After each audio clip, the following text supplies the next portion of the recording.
So the first good thing that I found in the budget is that there was an increase in the STT for derivative trading. Usually सरकार की निंदा हुई इस विषय को लेकर, मार्केट्स भी गिरी, लेकिन मेरा यह मानना है कि इस कदम से स्पेक्युलेटिव ट्रेडिंग यानी कि सट्टा ट्रेडिंग समाप्त होगी या कम होगी और रिटेल इन्वेस्टर जो 90% रिटेल इन्वेस्टर एफएनओ सेक्टर में नुकसान भुगतता है फ्यूचर्स एंड ऑप्शंस के चलते, जुआ खेलता है, उसमें आपको रिटेल इन्वेस्टर की प्रोटेक्शन का एक माध्यम बन सकता है। लेकिन मैं इसी के साथ साथ वित्त मंत्री जी को याद दिलाना चाहूंगा कि एसटीटी का जेनेसिस क्या है, एसटीटी का जन्म कब हुआ। एसटीटी हमारे senior colleague mister P Chidambaram जब फाइनेंस मिनिस्टर थे तो उन्होंने इंट्रोड्यूस किया and it was introduced to replace long term capital gain tax on equities. जब long term capital gain on equities zero था तब एसटीटी को लाया गया कि वे एक सिंपल अपफ्रंट लेवी होगी ट्रेड्स पर regardless of profit and loss.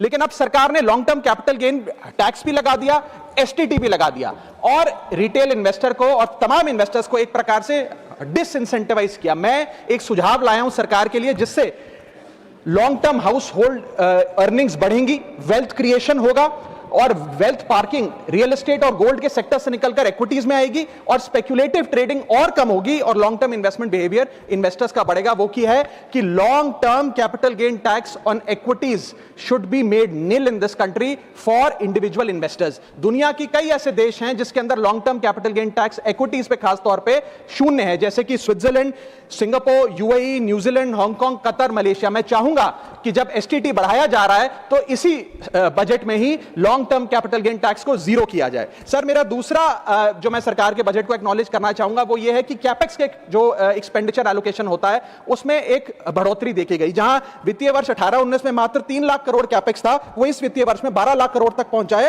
Which is 4.4% of the GDP, which is a good step. It will have a multiplier effect and it will prioritise asset creation. लेकिन इसके साथ साथ सरकार को 5 साल में क्या कैपेक्स वो कौन कौन से क्षेत्रों में खर्चा करने जा रही है उसका एक ब्यौरा देना चाहिए ताकि प्राइवेट सेक्टर भी इस कैपेक्स के खर्चे को मैच कर सके। Sir third thing which we found in the speech of the finance minister is that there was a relative restraint in making budgetary announcements for election bound states. अक्सर वित्त मंत्री का भाषण सुन के आप बता सकते हैं कि कौन से राज्यों में चुनाव होने जा रहा है। इस स्पीच में उन्होंने थोड़ा सा रिस्ट्रेंट एक्सरसाइज किया जिसे मैं एक्नॉलेज करता हूं। और आखिरी अच्छी चीज जो इस बजट में नजर आई वो ये था कि एनआरआई की इन्वेस्टमेंट लिमिट में एनहांसमेंट हुई। लेकिन मैं बता दूं कि जब एफआईआईज ने, फॉरेन इन्वेस्टर्स ने, फॉरेन पोर्टफोलियो इन्वेस्टर्स ने इस देश के बाजार से पैसा निकाल लिया और पिछले एक वित्तीय वर्ष में 23 बिलियन निकाला, तब जाकर सरकार जागी और सरकार ने एनआरआईज के लिए इक्विटी मार्केट का दरवाजा खोलकर उनकी इन्वेस्टमेंट लिमिट को 5% से बढ़ा दिया। इसमें कोई दो राय नहीं है कि इससे इन्वेस्टर्स 32 मिलियन एनआरआई इन्वेस्टर्स को अब भारतीय बाजार में पैसा डालने का मौका मिलेगा।